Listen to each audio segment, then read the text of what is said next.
Hello students, welcome back to my channel UTD classes by Neeraj sir and today's our topic is a molecular mass. Molecular mass क्या होता है, ध्यान से समझिए जरा सा।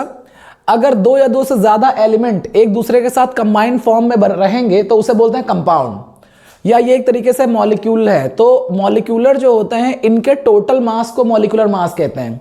देखिए हर सभी का यहाँ पे अपना अपना एक मास होता है। जैसे सोडियम का अपना मास होगा, क्लोरीन का अपना एक मास होगा, कार्बन का अपना मास है, हाइड्रोजन का अपना मास है, ऑक्सीजन का अपना मास है। तो ये सब अपने अलग अलग मास के साथ रहते हैं। लेकिन अगर मैं इनका कंबाइंड मास निकालूं तो इसे बोलते हैं मॉलिक्यूलर मास। तो मॉलिक्यूलर मास निकालना सीख लीजिए, आगे केमिस्ट्री के न्यूमेरिकल्स जो होते हैं उनमें इनका बहुत यूज होता है। तो ध्यान से देखिए, मैंने कुछ बहुत ही जाने पहचाने एलिमेंट लिख दिए हैं और उनका मास लिख दिया है।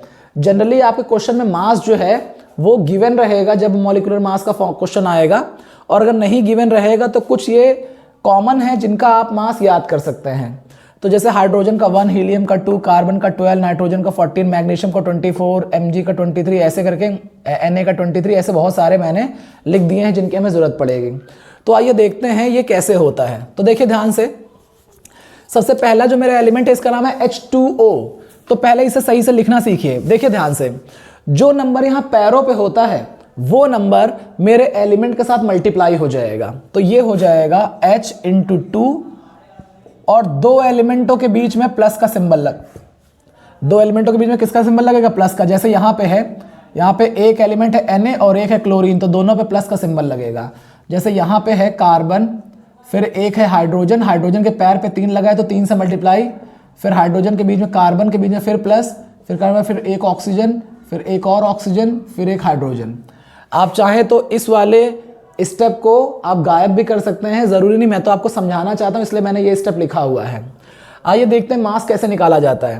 तो देखिए हाइड्रोजन का मास क्या होता है? हाइड्रोजन का मास होता है 1, तो यहाँ 1 लिखा, इनटू में 2 है, प्लस ऑक्सीजन का मास कितना है? 16, यहाँ 16 लिख दिया।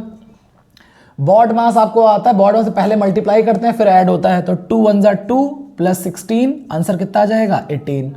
तो H2O का मॉलिक्यूलर मास कितना है? 18। अगला देखिए NaCl, Na का मास कितना है? This is 23। क्लोरीन का मास कितना है? 35.5।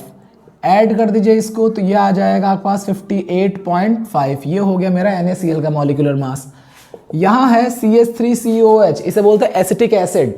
तो एसिटिक एसिड में कार्बन का मास कितना है? देखिए 12, प्लस हाइड्रोजन का 1 होता है, इनटू में 3, प्लस कार्बन का फिर से 12, ऑक्सीजन का होता है 16, प्लस में 16, प्लस हाइड्रोजन कितना होता है? 1, सबको ऐड कर लीजिए, 12, 3 1 = 3, प्लस 12, प्लस 16, प्लस 16, प्लस 1। तो दिस इज 12 और 12 24, 24 और 3 27, 27 और 1 28, 28 और 20, दिस इज 38, 48, 58, 58 और 2 ये कितना हो जाएगा? 60। तो इसका मास, मॉलिक्यूलर मास कितना आ जाएगा? 60। अगला यहाँ पे H2SO4, hydrogen into 2 plus sulphur plus oxygen into में 4।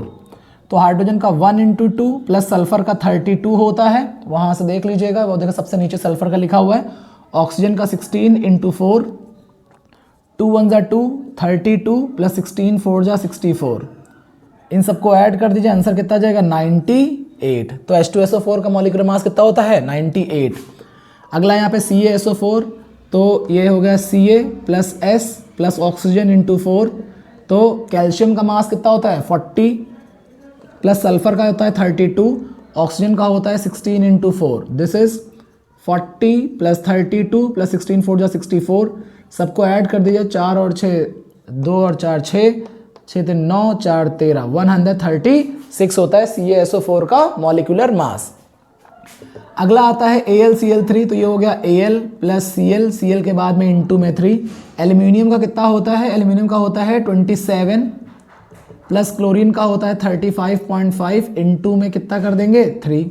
तो पहले इसका मल्टीप्लाई कर लीजिए, 35.5 इंटू 3, 3 5 = 15, कैरी ऑन 3 5 15 एक 16, 3 3 = 9 और एक 10, कितना आ जाएगा? 106.5। तो 27 प्लस 106.5 दोनों को ऐड कर दीजिए, 7 6 13, कैरी ऑन 1, ये आ जाएगा 133.5। AlCl3 का मास कितना हो जाएगा? 133.5। अगला है HNO3। HNO3 ये एक एसिड होता है, नाइट्रिक एसिड कहते हैं। Hydrogen plus nitrogen plus oxygen into में 3, क्योंकि पैर पे जो होता है वो मल्टीप्लाई हो जाता है उस नंबर से। तो हाइड्रोजन का 1 होता है, नाइट्रोजन का 14 होता है, ऑक्सीजन का 16 इंटू 3, दिस इज 1 + 14 + 16, 3 जा कितना हो गया 48। सबको ऐड कर दीजिए, 8 4 12 और 1 13, कैरी ऑन 1 और ये हो गया 63। तो HNO3 का मास कितना हो जाएगा 63। HCl का मास निकालिए, HCl का H + Cl, H का होता है 1, क्लोरीन का 35.5, दोनों ऐड करेंगे तो दिस इज 36.5।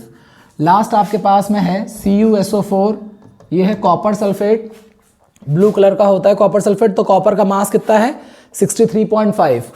तो दिस इज, पहले वैल्यू रख लीजिए, copper plus sulphur plus oxygen into 4, तो कॉपर का हो गया 63.5 प्लस सल्फर का 32 प्लस ऑक्सीजन का 16 इंटू में 4, मल्टीप्लाई कर लीजिए, दिस इज 63.5 प्लस 32 प्लस 16, 4 जा 64। अब इन सबको ऐड कर दीजिए भाई, तो सबको ऐड करेंगे तो कितना आ जाएगा 4 2 6, 6 3 9 और ये आ जाएगा 6 3 9, 9 6 15 और पॉइंट में 5।